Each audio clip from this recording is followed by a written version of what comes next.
English ফ্যান্টাসিতে আমার আসার কারণ এখানে আমি আর 4-5 জনের কাছে জিজ্ঞাসি আমাদের গুরুজনদের কাছ থেকে যে আমি কোথায় ইংলিশ শিখলে ভালোভাবে আমি করতে পারবো। আমার নাম তাসলিমা নাসরিন, আমি পাবনা থেকে এসেছি। আমি এখন বিজনেস করতেছি।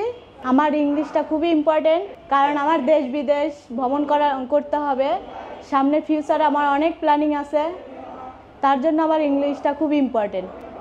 আমি বিভিন্ন জবের ক্ষেত্রে, ইন্টারভিউর ক্ষেত্রে আমি ইংলিশে একটু খুবই দুর্বল। সেই জন্য আমি ভাবছি আমার ইংলিশটা অনেক ইম্পর্টেন্ট, এটা আমাকে শিখতেই হবে যেভাবেই হোক। ইংলিশ ফ্যান্টাসিতে আমার আসার কারণ এখানে আমি আর 4-5 জনের কাছে জিজ্ঞাসি আমাদের গুরুজনদের কাছ থেকে যে আমি কোথায় ইংলিশ শিখলে ভালোভাবে আমি করতে পারবো। কারণ আমার সামনে খুবই অনেক স্বপ্ন আছে, সেগুলো আমার ইংলিশের জন্য হয়তো একটু থেমে আছে।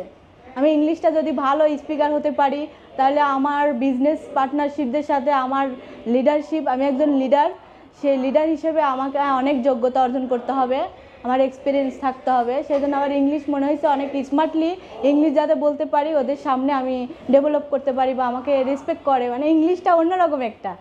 আবাসিক স্টুডেন্ট আমি, যতটুকু কয়েকদিন, আজ 5 দিন হলো আসি আবাসিকে।